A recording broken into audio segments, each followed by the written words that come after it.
오늘 제가 말씀드리려고 하는 이 설교의 제목이 좀 거창하죠? 개국 이래로 없던 환란. 조금 겁이 나기도 하고 또 좀 거창하기도 하고 그렇습니다. 그러나 이 속에 있는 현 시대에 살고 있는 우리가 꼭 알고 지나가야 할 굉장히 중요한 대목에 대해서 같이 좀 생각을 좀 해볼까 합니다. 여러분, 우리는 그 시대마다 주어진 현대 기별에 귀를 기울이고 또 하나님께서 그 시대마다 꼭 이해하고 지나가야 할 아주 중요한 그런 대목의 말씀들을 우리가 반드시 알아야 할 것입니다. 그것을 영어로 present truth, 현대 기별이라고 이렇게 현대 진리라고 말을 하지 않습니까? present truth. 제가 몇 주 전에 제가 한 미국 목사님과 함께 대화를 하고 있다가 제가 이제 그런 얘기를 했습니다. 우리 한국 교회에 대해서 이제 이야기를 하면서 그분이 현재 그 합회에서 일하는 굉장히 높은 지위에 계신 분이기 때문에 제가 그분과 대화를 하다가 우리 한국 교회의 실정들에 대해서 이야기를 하면서 그래도 우리 한국 교회는 좀 conservative, 그래도 서양 교회보다, 특별히 미국 교회보다 우리 교회가 그래도 한국인들은 좀 보수적인 것 같습니다. conservative. 그랬더니 그분 얘기가 가만히 좀 있더니 제가 알기로는 한국 교회가 conservative 한 것보다 traditional, 전통적인 것 같다. 보수적인 것과 전통적인 것은 좀 다르지 않습니까? 그렇게 얘기를 저한테 했기 때문에 저도 좀 생각을 했습니다. 생각을 하다가 당신 말이 맞습니다. 제가 이렇게 답변을 했습니다. conservative가 아니고 traditional. 그건 뭐냐면 이 보수적인 성향이 있다라고 하는 것은 뭐냐면 이 진리의 말씀, 원래 원형, 그 orthodox, 그 정통에 붙어서 그 타협하지 아니하고 자유주의적인 세월이 흐르면서 사람들의 환경과 자기들의 이해에 따라서 점점 인간적으로, 인본적으로 그걸 뜯어 고치거나 아니면 타협해서 편리하게 만들어 나가는 경향보다 원래 진리나 정통이 주어진 그것에 집착하여서 아니면 그것을 포기하지 않으려고 보수적으로 애쓰고 있는 입장이 보수주의겠죠. 그러나 트래디셔널은 뭐냐면 원래 주어진 참된 진리나 원래 정통적인 말씀에서 교회가 조직이나 교회나 아니면 인간적인 사회나 제도가 우리 인간들의 환경에 아니면 우리의 이해 방식에 맞추기 위해서 뜯어 고친 그 상태를 가지고 유지하고 있을지라도 어떤 조직이나 시스템이나 인간 사회나 조직이나 그룹이 그렇게 계속 전통적으로 유지해 오고 있기 때문에 그 전통성을 붙들고서 계속 나아가는 것을 우리가 트래디셔널, 전통주의라고 말할 수가 있겠습니다. 제가 설명이 잘 되는지 모르겠습니다. 많은 우리가 그렇게 비슷하게 설명을 해도 아마 그렇게 틀리지 않을 것 같습니다. 많은 경우에 우리가 보수주의인 것보다 트래디셔널, 전통주의적입니다. 그래서 이것이 정말 하나님께서 말씀하신 원래의 말씀인가라는 것을 따지기보다 교회가 뭐라고 가리키며 교회가 어떻게 이것을 취급하며 나가고 있는가, 교회의 방식과 습관이 어떠한가에 충성을 다하려고 하는 전통주의 방식에 빠져 있는 것이 사실인 것 같습니다. 많은 사람들이 나는 보수주의적이다 하는 사람들이 사실 따지고 보면 보수주의보다 오히려 전통주의에 빠지고 있는 것을 우리가 알게 됩니다. 특별히 그 대표적인 예가 옛날 유대교회였습니다. 유대교회는 보수주의가 아니라 전통주의 사상에 빠져 있어서 그리고 보수주의, 원래 진리를 가지고 그 진리 자체이신 하나님께서 오셨는데 하나님을 부인하고 그다음에 하나님을 예수 그리스도를 십자가에 못 박았습니다.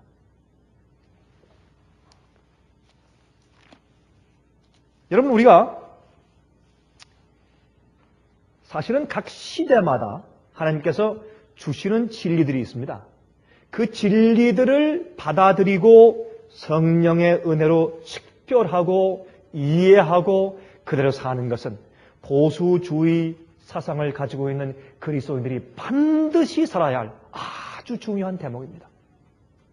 옛날 유대인들은 보수주의가 아니고 전통주의였습니다. 그래서 교회가 어떻게 생각하느냐가 성경과 원래 주어진 진리가 어떻게 말씀하는가 보다 더 중요했습니다. 이것은 원래 중세기에 있었던 교회의 전통주의에서 생긴 또 하나의 핍박의 발상입니다. 성경이 어떻게 말씀하고 있느냐 보다 교회가 어떻게 해석하고 있느냐, 또 교회가 어떻게 생각하고 있느냐가 더 중요했습니다. 그래서 중세시대에는 성경을 마음대로 읽지 못하게 했습니다. 교인들을 어떤 의미에서 바보를 만들었습니다. 한 가지 재미있는 얘기가 있지 않습니까? 한 번은 이 두 농부가 있는데 이 당나귀에 입을 벌려놓고 당나귀의 이빨이 몇 개냐? 한 사람이 말하기를 34개다. 한 사람은 28개다. 그래서 서로 싸우다가 그럼 우리 신부님한테서 물어보자. 그래서 지금 데리고 왔습니다. 데려와서 보니까 신부님이 좀 아마 좀 그날따라 아마 포도주를 많이 마셨던 모양입니다. 좀 건하게 취해졌어요. 그래서 신부님, 이 당나귀의 이빨이 몇 개입니까? 그러니까 이제 그분이 약간 좀 취한 입장에서 27개야. 그 다음부터 당나귀의 이제 이빨의 숫자가 27개가 되었다는 그런 웃은 얘기가 실제로 있었습니다. 이것은 이 사람들이 말씀에 접해서 말씀을 이해하는 성령의 역사를 좌절시키고 인본적인 생각으로 사람의 가르침과 신학의 가르침을 높인 그런 전통주의에서 온 것입니다. 여러분, 그 당시에 유대인들은 말이죠, 메시아의 오심에 대해서, 초림에 대해서 성경이 분명히 말씀하고 이사야 53장에 예수께서 오셔서 고난당하시고 우리 대신 채찍에 받으심으로 우리가 나음을 받고 우리 대신 십자가에 돌아가심으로 우리가 구원을 받는 그 놀라운 예언을 그들이 제쳐놓고, 사실은 예수께서 이 땅에 두 번째 영광으로 재림하시는 것을 강조하면서 그들의 생활이 너무나 억울하니까, 너무나 가난하니까 그 압제에서, 로마의 압제에서 구속받을 것을 기리다가 오히려 성경에 있는 예수님의 초림의 예언을 재림의 예언과 뒤바꾸어 놓은 그런 전통주의에 빠져서 예수님을 십자가에 못 박았습니다. 그러므로 예수님의 십자가를 이해하고 강조해야 할 지점에서 그들은 영광의 심판의 구주로 오시는 예수님의 재림을 그들이 이해하고 가르쳤단 말입니다. 지금 교회는 전통적인 사상으로 어떻게 빠져있느냐면 예수님께서 영광의 구름을 타고 심판주로 오시는 재림을 위해서 준비해야 하는 입장에 오히려 예수님의 옛날 행하신 십자가의 은혜만 강조하는 뒤바꿔진 전통주의의 교회가 빠져있는 것입니다. 옛날은 예수님의 초림 때의 재림을 강조한 실수를 범했는데 지금은 예수님의 재림 시에 백성들을 준비하고 주님의 지성소 앞에서 하나님의 심판대 앞에 설 수 있는 그런 은혜 보좌 앞에 나가는 경험을 하도록 강조하고 가르쳐야 할 시기에 백성들에게 옛날 예수님께서 성소뜰에서 번제단 위에서 양이 희생양으로 유월절 양으로 죽은 그것을 바라보도록 강조하는 그런 이상한 전통주의에 빠져있다. 자, 그것을 좀 말씀드리는 것입니다. 그러면 우리는 지금 현대 기별을 이해해야 합니다. 노아 홍수 당시에 현대 기별이 있었습니다.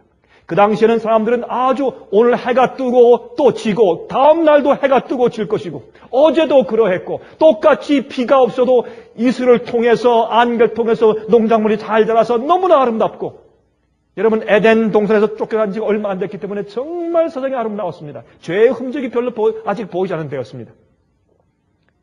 그때 노아는 120년 동안 사람들한테 정말 질시와 천대와 광신자라는 광신주의 노인이라는 그런 별명을 들으면서 참 어려운 일을 했습니다. 이제 곧 오는 하나님의 심판과 홍수에 대해서 전했습니다. 그것은 어려운 일이었습니다. 사람들이 귀에 듣기에 성가신 일이었습니다. 일반적으로 인기가 없고 좋아하지 않는 기별이었습니다. 그러나 그 일을 한 것이 그 당시에 현대 기별이었습니다. 여러분, 로마의 압제에서 그들을 해방시켜줄 메시아를 바라고 있는데, 그러나 정말 십자가에 와서 세상 죄를 지고 가는 어린 양을 바라보라고 얘기하는 침례 요한의 기별은 인기 없는 기별이었습니다.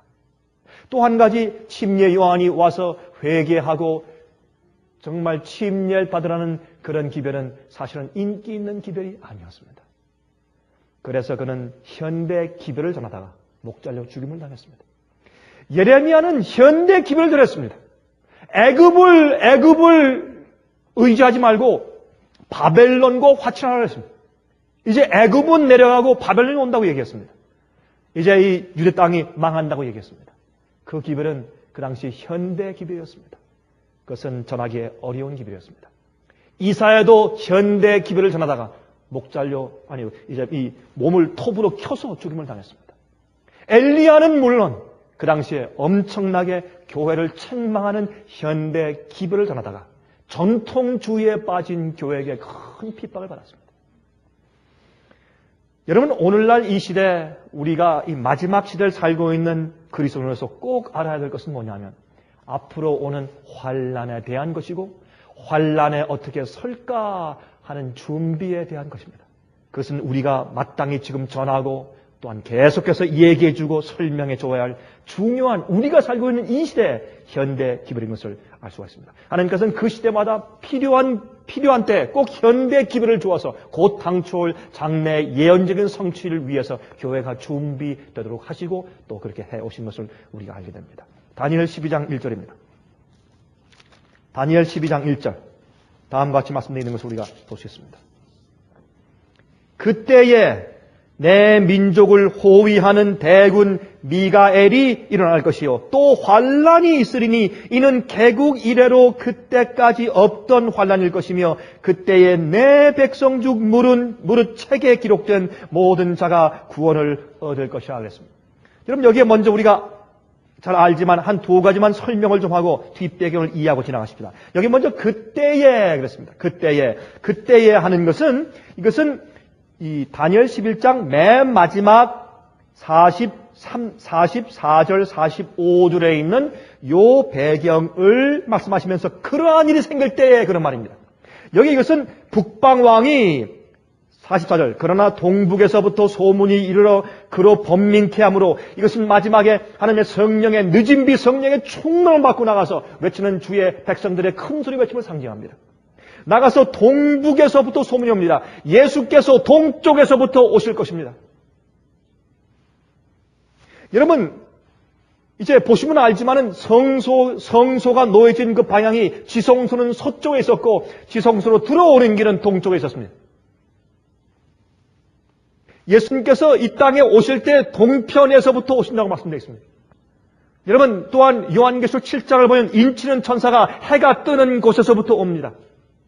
그리고 이것은 예수님께서 이 땅에 오시는 재림의 기별을 말하는 것이고 예수님께서 하나님의 의를 가지고 이 땅에 오시는 의의 기별을 또 상징할 수 있습니다. 그게 동쪽에서 오는 기별입니다. 또한 북쪽에서 오는 것은 하나님의 보좌가 북쪽에 있습니다. 그래서 항상 북쪽에서부터 심판이 왔습니다. 바벨론도 북쪽에서 왔습니다. 시리아의 공격도 북쪽에서 왔습니다. 그래서 유대인들은 이스라엘 백성들은 구약에 볼 때 항상 심판은 북쪽에서부터 오는 것으로 상징되어 있습니다. 왜냐하면 이 유대 나라가 있으면 그 오른쪽엔 아라비아 사막이 있기 때문에 페르시아나 아니면 바벨론이 쳐들어올 때 직접 동쪽에서 올 수가 없었습니다. 사막 때문에. 그래서 그들이 이렇게 돌아서 위로 가서 아스리아 지방을 통해서 내려왔기 때문에 항상 북쪽에서 내려왔습니다. 그래서 북쪽에서 오는 기별은 심판의 기별입니다. 그래서 동북에서 오는 소식은 뭐냐면 마지막 시대 예수님께서 이 땅에 재림하시면서 이 인간들을 심판하시며 의롭게 된 자를 구속하시러 오시는 예수님의 재림의 기별을 말하는 큰 소리 외침을 말합니다. 이것은 옛날에 오순절 당시에 성령이 임한 다음에 예수께서 이 땅에 십자가에 돌아가신 구세주로 임한 것을 얘기해서 누구든지 예수님의 십자가를 믿고 굴복하고 죄를 회개하면 구원받는 것에 대한 그 기별과 같이 맞물려서 맨 마지막은 이제 열매를 맺게 하는 추수의 기별이죠. 예수를 믿고 회개하고 이제 구원받은 자들이 맨 마지막에 열매 맺는 자들을 구원하시러 오는 것입니다. 열매 없는 나무를 찍어서 불에 태우려고 오시는 것입니다. 심판의 기별입니다. 그것이 동북에서 오는 기별이에요. 이 동북에서 오는 소문이 이르러 그로 번민케 하므로, 교황권을 번민케 하므로 그가 분노하여 나가서 많은 무리를, 어떤 무리를? 주님의 말씀을 똑바로 믿는 백성들, 참된 의의 열매를 맺은 백성들을 도륙하며 진멸코자 할 것이요, 그가 장막 궁전을 바다와 영원롭고 거룩한 산사에 베풀 것이며, 여기에 장막 궁전은 이 왕이 전쟁하러 나갈 때 전쟁터에서 자기가 잘 이제 그 특별한 천막을 이제 세우는 것인데, 그것은 궁전, palace, 왕이 사는 궁전이 옮겨져서 이제 이 전쟁터에 생긴 장막터를 말하는 것입니다.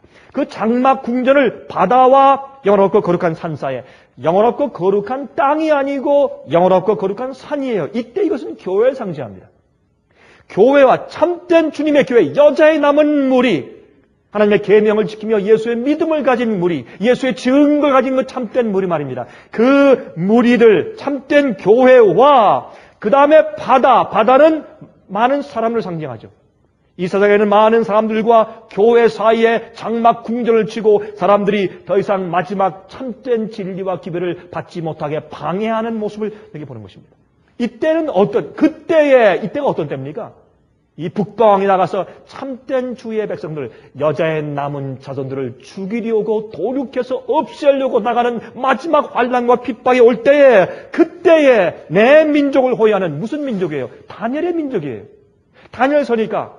그리고 이 다니엘 민족은 이 마지막 이때에는 다니엘이 그땐 이 땅에 없을 때입니다. 유대인들이 아닙니다. 이것은 다니엘과 똑같은 진리를 가지고 다니엘과 똑같이 계시의 말씀을 존중하고 하나님과 올바른 의로운 관계에 있는 영적인 이스라엘 백성들을 상징합니다. 그 백성들을 위해서 호위하는 대군 미가엘이 일어난단 말입니다. 또 환란이 있으리니 이는 개국 이래로, 인간들이 지금까지 나라를 만들어 온 이후로 지금까지 한 번도 없었던 환란일 것이며, 그때 내 백성 가운데서 주님을 믿는다고 공언하는 교인들 가운데서 무릇 책에 기록된, 무슨 책에? 생명책에 기록된 모든 자가 구원을 받을 것이라고 성경을 말씀하고 있는 것입니다. 여러분, 이 정도면 우리가 이 뒤에 배경을 이해했을 것이라고 생각이 됩니다. 미가엘은 성경에서 예수님의 별명이죠. 요한계시록 12장 7절에 말씀하기를 하늘에 전쟁이 있으니 미가엘과 그의 사자들이 용으로 더불어 싸울세. 그래서 천사들을 데리고 마귀와 전쟁하시는 예수님을 가리킬 때 성경은 미가엘 그랬습니다. 죽었던 모세의 시체를 부활에 데려가실 때, 마귀를 꾸짖으실 때 예수님의 별명이 미가엘이었습니다. 미가엘의 뜻은 누가 하나님과 같으냐 그런 뜻이에요. 누가 하나님과 전쟁을 하겠느냐 그런 뜻입니다. 그럼 얼마나 예수님께 걸맞는 그런 별명이 되겠습니까? 영어로 우리가 가끔 우리 아들들의 이름을 마이클이라고 짓죠. 이름을 마이크. 사실 마이클이 히브리 말로 미가엘입니다. 그거 참 조심스러운 일입니다. 사실 마이클 하는 것은 말이죠. 앞으로 오는 환란은 말이죠, 과거에 있어 본 적이 없는 최대의 것이 될 것입니다. 여러분, 상식적으로 우리 다 아는 얘기 아닙니까? 상식적으로. 그렇죠? 그럴 수밖에 없죠. 왜요? 그 스케일이 세계적이에요. 그렇지 않습니까? 옛날에 중세기의 환란은 유럽에 국한되어 있었습니다. 그러나 앞으로는 환란은 전 세계적이에요. 어떤 사람도 피할 수가 없어요. 어느 무인도나 어떤 섬이나 어떤 산속에서도 피할 수가 없습니다. 오늘날 세상에 있는, 여러분이 밤에 아주 깜깜한 산 위에 쥐가 지나가는 것도 볼 수 있을 정도의 무기와 그런 기구를 가지고 있는 헬리콥터를 우리가 어떻게 피할 수 있겠습니까? 앞으로는 환란은 전 세계적이기 때문에 이것은 개국 이래로 없던 환란일 것이면 틀림이 없습니다. 상식적으로. 또 이 세상은 지금 일일 생활권 안에 들어와 있습니다. 왜요? 교통과 통신의 발달 때문에 숨을 데가 없습니다. 얼마나 빠른지 하루만이면 이 세상 끝에서 저 세상 끝까지 갑니다. 하루 만에. 일일 생활권 가운데 들어있습니다. 많은 나라가 우리가 여기서 떠나서 어떻게 해요? 이제 비행기 안에서 말이죠. 비행기 안에 있는 전화기로 다 얘기하고 식사하고 내려서 거기서 회의한 다음에 다시 또 와서 집에서 저녁을 먹을 수 있는 그런 세상이 일일 생활권 속에 들어있는 그때가 바로 지금입니다. 그렇기 때문에 앞으로는 환란은 훨씬 더 세계적이고 스케일이 크고 또한 클 것입니다. 또 잔인해질 대로 잔인해진 인간성들을 보십시오. 얼마나 잔인한지요. 여러분 요즘에 말이죠. 옛날엔 그래도 씨름, 복싱, 무슨 뭐 레슬링. 요즘엔 이제 그게 통하지가 않아요. 이제 뭡니까? K1. 이게 뭐예요? 레슬링, 복싱, 발차기, 태권도 전부 다 포함된 것을 해야 사람들 속이 시원해요. 요즘엔 그거보다 또 더해요 좀. 점점 사람들이 때려서 죽이고 피가 나는 것을 보면서 좋아하는 것입니다. 여러분 예수님께서 이 땅에 이 로마 시대에 이 땅에 오신 이유가 있습니다. 로마 시대의 인류는 이 인간이 이런 과학적인 이런 어떤 컴퓨터나 TV, 무기 같은 이런 비행기 같은 과학적인 발달이 없을 때 그런 문화 속에서 인간의 인간성이 가장 악랄하게 발달되었을 때가 로마 시대입니다. 사람들을 이 나무에 묶어놓고 불로 태워서 화형식을 시키면서 그 불빛에 의해서 그들이 춤추고 노래하면서 포도주를 들이킨 것이 로마인들의 삶이었습니다. 그렇게 악랄한 인간의 본성을 그대로 받고 예수님도 유전법칙으로 그것을 받고 영향을 받고 태어나셔서 이 땅에서 우리처럼 시험을 받으시고 사시면서 성령이 충만함으로 전혀 죄를 짓지 않는 아름다운 의의 성품의 모습을 보이신 것입니다. 그래서 그렇습니다. 그래서 아무도 핑계하지 못하는 그런 시대에 오셔서 살아보신 다음에 예수님께서 우리를 어떻게 도와주실지를 아는 것입니다. 그것이 중보자고 그렇기 때문에 예수님을 성경은 대제사장이라고 설명하는 것입니다. 그래서 우리 주님이십니다. 구세주는 예수님께서 우리의 구세주이신 것은 우리의 과거에 지은 죄에서 용서해서 구하실 뿐만 아니라 오늘 내가 갈등하고 오늘 내가 싸우고 있는 그 죄의 현재의 문제와 힘에서 나를 보호해서 그 죄를 짓지 않게 구원할 수 있다는 것이 구세주가 아닙니까? 그게 주님이십니다. 오늘날 이 잔인해질 대로 잔인해진 인간성들을 보십시오. 여러분 컴퓨터 게임을 보십시오. 비디오 게임을 보십시오. 얼마나 악랄한 시대에 우리가 살고 있는지. 특별히 젊은 사람들에게 말이죠.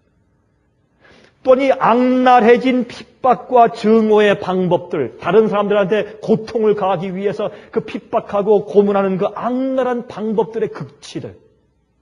여러분 이런 것만 보아도 참 엄청납니다. 이런 것만 보아도 여러분 개국 이래로 과거에 있었던 환란보다 앞으로는 환란이 훨씬 더 클 것입니다. 감히 상상도 못할 것입니다. 그래서 성경은 말하기를 개국 이래로 없던 환란이 올 것이다. 그때 우리가 우리 힘으로 절대로 살아남을 수가 없으니까 미가엘 되신 예수님께서 우리를 구원하시기 위해서 일어나신다고요. 이 땅에 우리 곁에 오셔서 우리를 보호하신다고 성경은 말씀하고 있다고 말입니다. 자, 이제 그만큼 우리가 이제 얘기를 하고, 그러면 이 속에 있는 다니엘 12장 1절에는 환란, 개국 이래로 없던 환란이 온다. 이 환란이 도대체 무엇을 말하는 것입니까? 어떤 종류의 환란을 지금 말하는 것일까요? 여러분, 이 환란이라는 단어는 원래 이제 개국 이래로 없던 환란 그랬는데 이 환란이라고 쓴 이 환란, 이 trouble, the time of trouble. 그렇죠? 이 환란의 시기, 환란이라는 단어는 원래 이 히브리 말로 육신적인 고난보다는 정신적인 고뇌 아니면 정신적인 괴롭힘을 당하는 의미가 더 많이 포함되어 있는 단어입니다. 다시 말해서 우리가 무슨 육신적으로 배고파서 목말라서 또 무슨 재난이 임하기 때문에 몸이 힘들어서 말이죠. 고통스러워서 그런 것보다는 오히려 우리 정신적인 고뇌와 정신적으로 괴롭힘을 많이 당하기 때문에 받는 환란이라는 뜻이 그 속에 더 많이 포함되어 있는 단어라 그런 뜻입니다. 여러분 우리 그것을 알기 위해서 같은 단어를 쓴 한 성경절을 보시면 이해가 더 빠르실 것입니다. 예레미야 30장 6절과 7절을 보시면 다음과 같이 말씀되어 있어요. 예레미야서 30장 6절과 7절입니다. 한번 찾아보십시오. 예레미야서 30장 6절과 7절입니다. 이렇게 말씀되어 있습니다. 너희는 자식을 해산하는 남자가 있는가 물어보라. 벌써 시작부터 좀 심상치 않죠? 여러분 아이를 낳기 위해서 해산하는 고통을 하면서 막 소리 지르는 말이죠. 그런 그 남자를 본 적이 있느냐? 이렇게 시작을 해요. 전 그런 얘기를 들었습니다. 어떤 한 부인이 이제 아이를 낳다가 너무 아프니까 그만 그 옆에 있는 남편을 갖다 막 꼬집더래요. 당신 잘못이요. 하고 꼬집더래요. 우리 그만큼 해산하는 고통이 아프다고 우리가 사람들이 얘기하지 않습니까? 참 남자는 이해할 수 없는 참 큰 고통이 있습니다. 근데 이 성경이 말하기를 너희는 자식을 해산하는 남자가 있는가 물어보라. 남자마다 해산하는 여인같이 손으로 각기 허리를 짚고 그 얼굴빛이 창백하여 보이면 어찌미뇨. 슬프다 그날이여. 비할 데 없이 크니 이는 무슨 때가? 야곱의 환난의 때가 되미로다. 나는 그가 이에서 구하여 내물 얻으리라 그랬습니다. 여기 주님의 참 백성들을 얘기하면서 마지막에 그들이 당할 야곱의 환난의 때를 여기 말씀하실 때 이 환난이 바로 똑같은 다니엘 12장 1절의 환난의 단어입니다. 여러분 여기 있는 것은 정말 창백해지는 놀라운 그런 괴로움의 그런 이제 이 정신적인 고뇌의 시간인 것을 성경은 말씀하고 있습니다. 개국 이래로 없던 환난, 이게 도대체 무엇 때문에 우리에게 환난을 줄 것인가?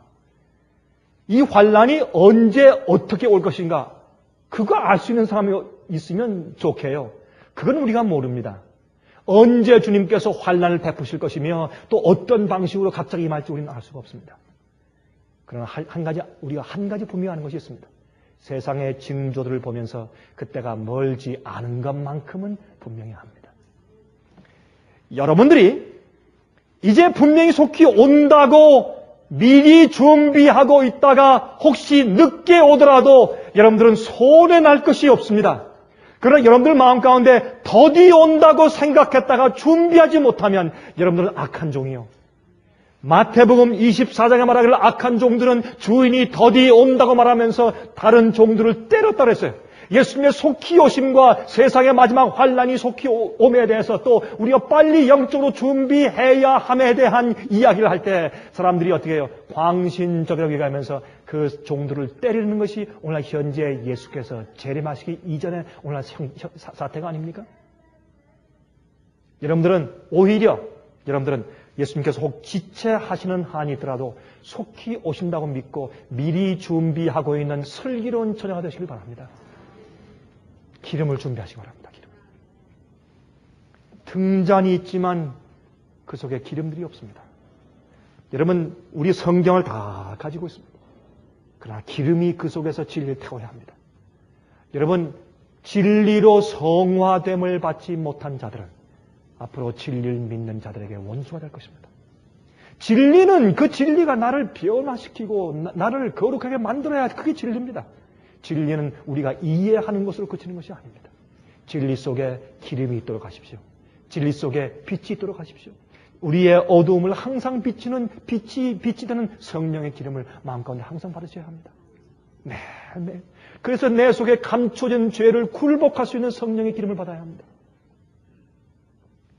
그러면 여러분 정신적인 고뇌가 오는 이유가 무엇입니까? 첫 번째, 왜 개국 이래로 없던 그 환난은 오히려 정신적인 고뇌인데 그러면 정신적인 이런 고뇌가 오는 이유가 무엇이겠습니까? 두 가지입니다. 첫 번째, 핍박의 크기와 그 형편 때문에.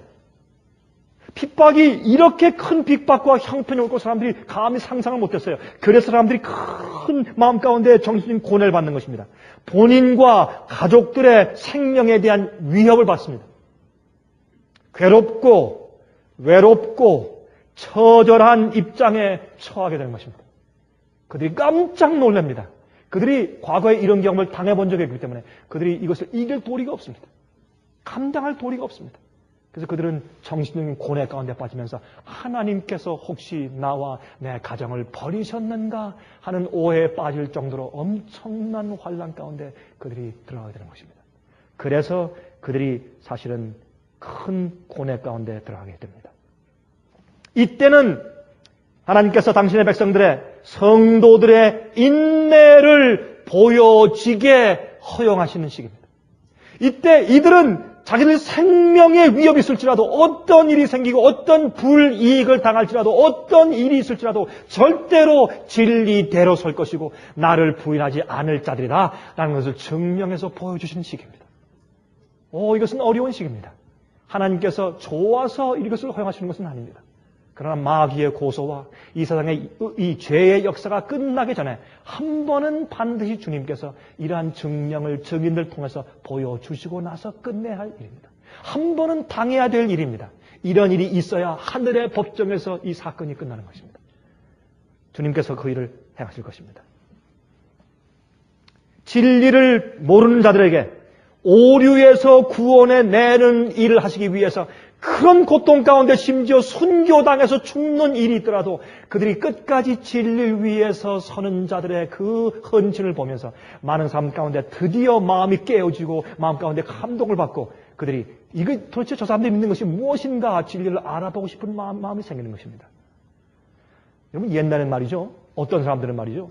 옛날 중세기에 성만찬 예식할 때 이것은 상징이요 실제가 아닙니다. 미산 잘못되었습니다. 그거 하나만 위해서 주장하다가 그는 순교당해 죽었어요.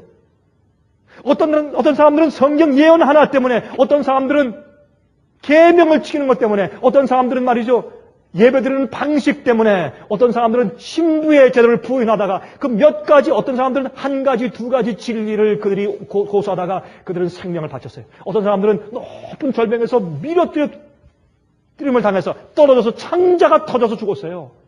왜요?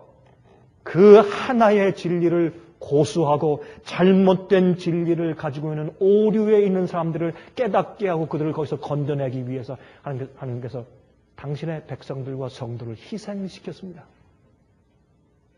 이런 똑같은 일들이 앞으로 다시 생길 것입니다.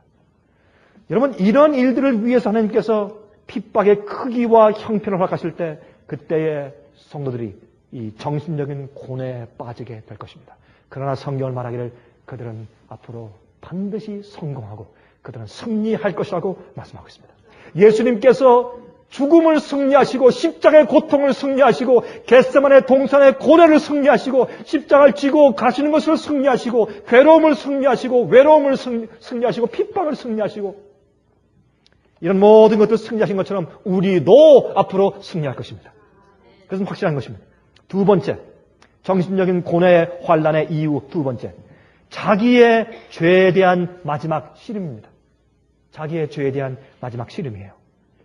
여러분, 스가랴서 3장 1절부터 10절까지 있는 말씀 보시면 여러분 이번에 우리가 월간지에서 살아남는 이들 월간지에서 스가랴서 3장에는 그 계시를 우리 다뤘지 않습니까? 그 계시에 대한 내용은 사실은 마지막 시대에 있는 백성들이 환난을 통과하기 전후로 해서 그들이 갖는 영적인 씨름을 말하는 것이에요. 그들이 죄를 어떻게 도말받는가 하는 과정을 그린 것입니다. 참 아름다운 계시예요. 여러분들은 우리가 많은 경우에 구약 성경 가운데 있는 내용들 가운데서 마지막 시대에 대한 우리에게 적용되는 많은 말씀들을 보는 것입니다. 특별히 말라기 4장 같은 것은 우리 시대에 있는 말씀 아니에요? 그렇잖아요? 스가랴서에 있는 많은 말씀들이 우리 시대에 대한 말씀들이에요. 에스겔서 36장, 예레미야 31장 우리 시대에 대한 말씀들이에요.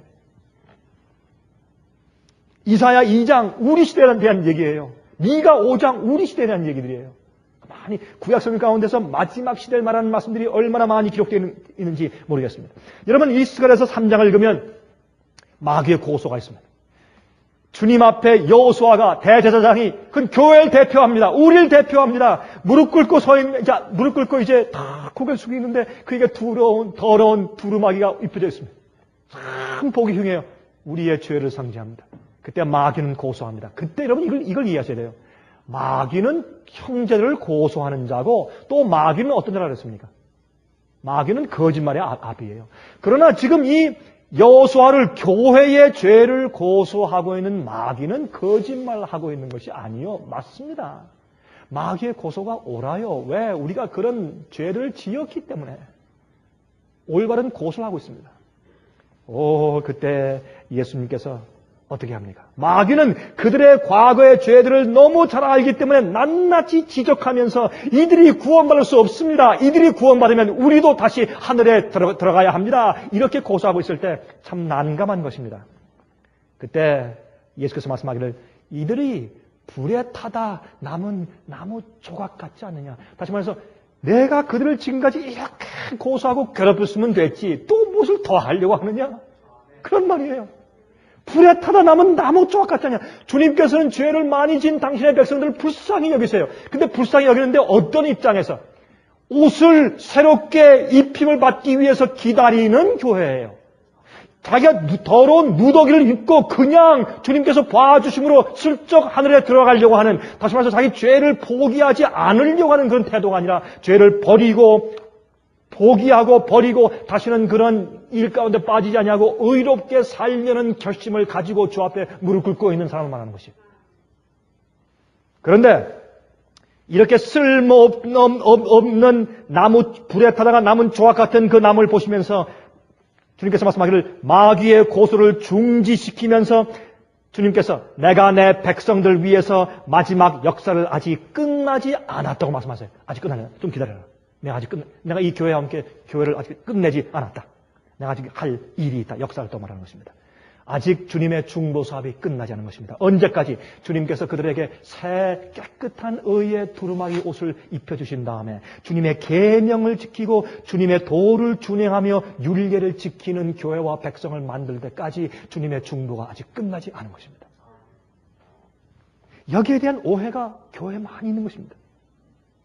여러분, 또 이 성경이 말하기를 대제사장 앞에 앉은 여호수아의 그의 동료들은 예표의 사람들이라 그랬어요.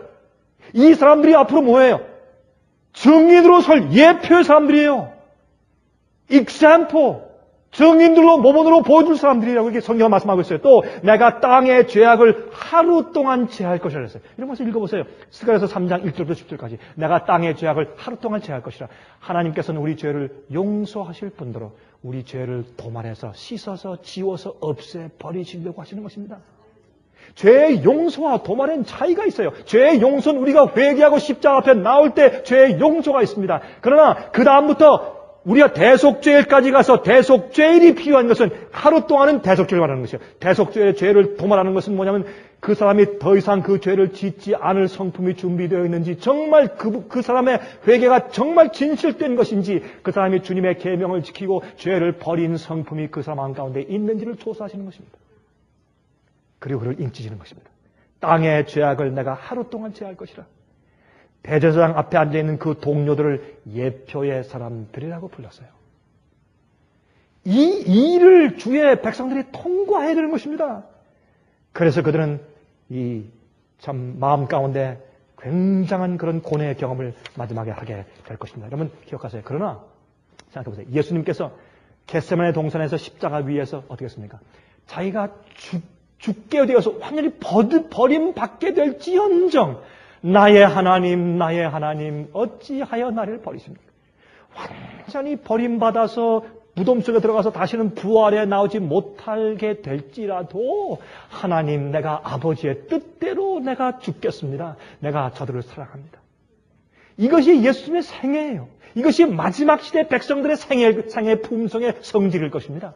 그들은 어떤 일을 당해도 하나님 아버지의 뜻대로만 살려는 충성심을 가지고 있어요. 어떤 일이 있어도 버림을 당할지라도 주의 뜻과 주의 계명을 어기지 않는 품성을 가진 진실된 백성들이에요. 그 백성들이 마지막에 주님께서 인치실 것입니다. 그래서 그 믿음으로, 그 예수의 믿음으로 그들이 승리하는 것입니다. 예수님은 십자가 위에서 깜깜했지만은 하나님을 믿는, 아버지를 믿는 그 믿음으로 예수님께서 다 이루었다고 돌아가셨어요. 그것이 예수의 믿음이에요. 그게 마지막 성도가 될 믿음입니다. 자, 시간이 없기 때문에 잠깐 이 말씀 이제 마쳐야 되겠어요. 여러분, 14만 4천의 이름들을요, 요한계시록 7장에 나타난 순서대로, 여러분 요한계시록 7장을 보면 14만 4천이 각 12지파에서 나온다 그랬죠? 근데 그 12지파의 이름이 조금 달라요. 에브라임과 단 지파가 빠지고 문하세와 요셉 지파가 들어갔지 않습니까? 또한 그 순서가 좀 달라요. 그러니까 요한계시록 7장에 나타난 순서대로 보고 순서의 그 이름의 뜻대로 정렬시키면 14만 4천이 어떤 사람들인가 하는 뜻이 나와요. 참 재밌습니다. 한번 보세요. 유다의 뜻은 찬양한다. 루벤은 아들, 갓은 한 컴퍼니, 한 그룹이라는 뜻이고, 아셀 행복하다, 납달리 씨름하다, 므낫세 잊어버린다, 시몬 듣는다, 레위 합한다, 이사갈 종들, 스불론 거한다, 요셉 더해졌다, 베냐민 그것은 오른편에 있는 아들들 그런 뜻이에요. 이것을 합치면 영어로 여기에 부사와 이 또 설명하는 문구를 한두 마디 조금 집어넣어서 이걸 한 문장을 만들면 이런 뜻입니다. 영어로 Praise a son, a company of sons, redeemed and happy after wrestling in prayer, forgetting self and the past, hearing God's word, joined to God as servants, dwelling with added joys and special blessings as sons of the right hand. 이것을 한국말로 번역하면 이런 뜻이에요. 찬양하라, 기도로 씨름한 후에 행복하여진 아들들의 무리여. 그들은 자신과 과거를 잊고 하나님의 말씀을 청종하여 하나님의 우편에 있는 아들들에게 합하여져서 살고 있는 하나님의 종들이여. 여러분 하면서 그 정도야 되겠어요, 여러분? 이게 보통 얘기예요, 여러분? 이게 마지막 환난 통과하는 백성들 얘기예요, 이게. 개국이 없는 환난 통과하는 백성들의 얘기가 여러분 계시록 7장 저는 항상 계시록 7장은 왜 이 이름의 순서가 바뀌었을까? 또 왜 이름이 이렇게 됐을까 생각했는데 보니까 이 뜻이에요, 이게. 아, 놀라운 얘기 여러분. 제가 지난주일에 한 남미인 한 장로를 제가 만났는데 이 장로는 최근에 게릴라에게 잡혀가서 한 120일 동안 고생을 한 장로예요. 그가 꽤 크게 식품 공장 사업을 경영하던 사람이었는데 꽤 돈도 많이 버는 사람이었습니다. 근데 이제 하루아침에 게릴라가 와서 그를 붙잡았습니다. 그는 언제 죽을지 모르는 그런 입장에서 감옥 가운데서 산속에서 가족들도 참 조마조마하게 사는 그때 120일 동안 그 감옥 가운데서 지냈어요. 이번에 만나보니까 몸무게가 많이 줄었어요. 그리고 얼굴이 수척하게 됐어요. 그러나 한 가지 제가 보게 된 것은 뭐냐면 그렇게 자신감이 있고 말수가 많았던 사람이 조용해진 겁니다. 그리고 그의 입술 가운데서 하나님의 은혜를 많이 말하는 것을 제가 느끼게 되었습니다. 하나님의 구원과 구속하시는 은혜 이외에는 별로 중요한 것이 없다는 사실을 그는 실감적으로 느낀 것입니다. 120일 동안. 그런 준비가 여러분과 제 마음 가운데 오늘날 생긴다면 어떤 환난이 와도 문제가 되지 않을 것입니다. 환난 중에 하나님의 영광만을 위해 살아야 한다는 마지막 성도들의 일편당심의 경험. 이 경험은 갑자기 오는 경험이 아닙니다. 오늘, 내일, 모레, 매일매일 내가 주님께 굴복하여서 나는 흙이요 아무것도 아니고 주님의 성령이 내 속에 들어오셔서 하나님의 영광을 이루셔야 된다는 사실을 매일 알고 사는 사람. 자기 속에는 죄의 문제를 해결하는 사람. 그래서 어떤 일과 어떤 환경이 올지라도 그 어떤 어려운 일들이라도 주님께서 허용하지 않으면 내게 임하지 않는다는 사실을 믿고 어떤 일이 닥칠지라도 절대로 주님의 뜻과 주님의 법을 어기지 않을 사람. 그러한 경험은 하루아침에 오는 것이 아닙니다. 그러한 경험이 매일매일 여러분과 제 마음 가운데 임하기를 간절하게 바랍니다. 하늘에 계신 우리 아버지, 예수님께서 이 땅에 사신 것처럼 우리도 그 성품을 닮아 그렇게 충성스럽기를 원합니다. 주님이시여 매일매일 저희 마음속에 성령의 기름을 부으사 빛이 있도록 해 주시옵소서. 개국 이래로 없던 환난이 아니라 어떤 환난이 올지라도 주님께만 충성을 다하게 하시며 주님께서 우리를 들어 세우셔서 참으로 증인을 삼을 수 있도록 아름다운 의인들 되게 축복하여 주시옵소서. 저희는 흙입니다. 저희 속에 아무런 영광이 없습니다. 주님 저희를 도와주셔서 하나님의 영광을 심어 주시옵소서. 예수 그리스도의 거룩하신 이름만 의지하여서 간절하게 기도합니다. 아멘.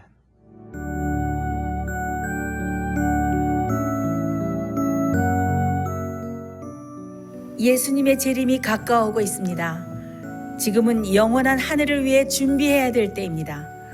머지않아 우리의 재물은 아무 쓸모없는 것이 되고 말 것입니다. 하나님께 은혜를 받으셨다면 받으신 축복을 생애의 빛 복음 사업을 위해서 나누지 않으시렵니까? 헌신하시는 성도님들의 손길에 하나님께서 후히 갚아주실 것입니다. 후원해 주시는 모든 성도님들께 감사드립니다.